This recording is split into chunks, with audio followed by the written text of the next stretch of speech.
d'or. De l'investigation journalistique, la plus grande tribune politique de la Guinée. Avec Aboubacar Diallo, Talibé Bari, Mamadou Ouri Diallo, Akoumba Diallo, Kabinet Fofana, Mohamed Kaba, Ibrahima Lincoln Souma, Mamadou Diambalde. Bonjour à tous, bonjour à toutes. Merci de nous rejoindre, c'est Mirador. Vous êtes connectés sur l'ensemble de notre réseau synchronisé de médias partenaires.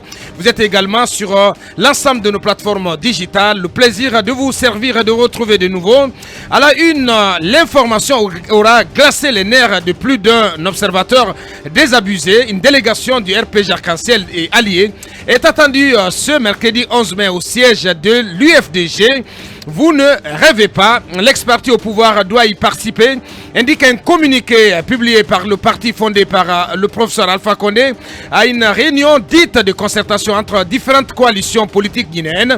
Ces acteurs politiques doivent examiner le chronogramme proposé le 30 avril dernier par le président de la transition, décapité depuis avril par la détention à la maison centrale de Conakry de ses ténors, Dr Kassori Fofana, Dr Mohamed Diané, Amadou Damaro Camara et compagnie. Leur RPG Arc-en-Ciel s'inscrit visiblement dans une dynamique de rapprochement avec l'ex-opposition radicale à son régime déchu, il faut le rappeler, le 5 septembre 2021, ce qui présente donc les prémices d'une large coalition politique destinée à mettre en place un front commun contre le CNRD.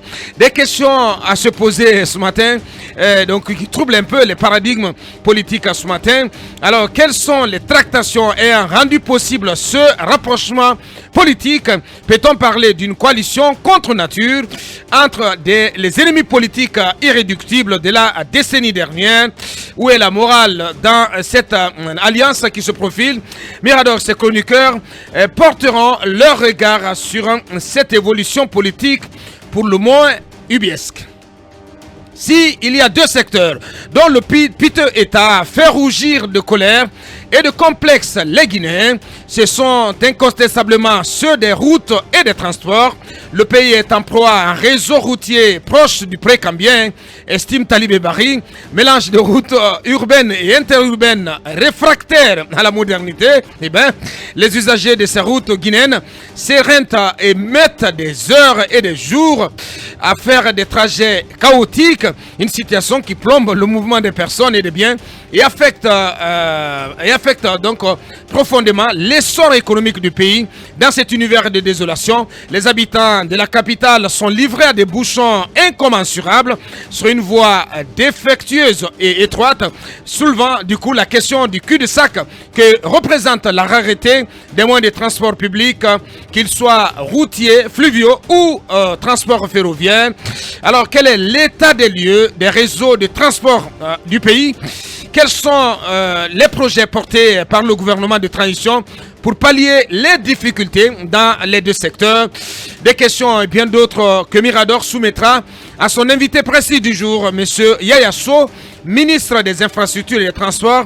Il sera avec nous sous les coups de 9h30.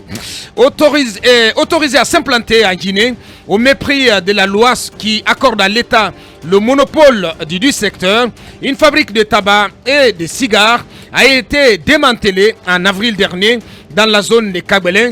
Le ministère du Commerce, de l'Industrie et des PME a décidé de passer à l'action au terme d'une procédure de contrôle qui a conclu à la violation flagrante par Havana Tobacco Industries SAR de la loi numéro 015 du 22 juillet 2015. Et les promoteurs de cette unité industrielle ont été incapables de fournir toute la documentation liée à son installation et son exploitation sur le territoire guinéen. Alors, quels sont les dessous de la procédure ayant conduit au démantèlement de Havana Tobacco Industries SAR? Nous reposons la question ce matin. Quels sont les constats généraux sur le respect de la législation en vigueur par les acteurs industriels guinéens et qu'a-t-on trouvé sur place à l'occasion de cette opération de démantèlement, justement donc dans l'enceinte de cette fabrique de tabac et de cigares? Des questions adressées à Dr Bernard Goumou, il est ministre du Commerce, de l'Industrie et des PME. Il va s'exprimer chez nous ce matin. L'honneur sauf pour professeur Abdoulaye Touré, ex-directeur général de l'INSP. Institut national de santé publique, accusé de détournement des deniers publics, faux et usage de faux en écriture publique et complicité, portant sur un montant de 67 millions de francs guinéens. Professeur Touré est lavé de tout soupçon, ceci suite à un non-lieu prononcé en sa faveur par le TPI de Kaloum. Quel avenir désormais pour ce haut cadre? Mérite-t-il d'être rétabli dans ses fonctions? Nous poserons le débat ici. Encore une fois, merci de nous choisir, merci de nous faire confiance. Dans un instant, le voilier estampillé Mirador va mettre Flambert Jouvin.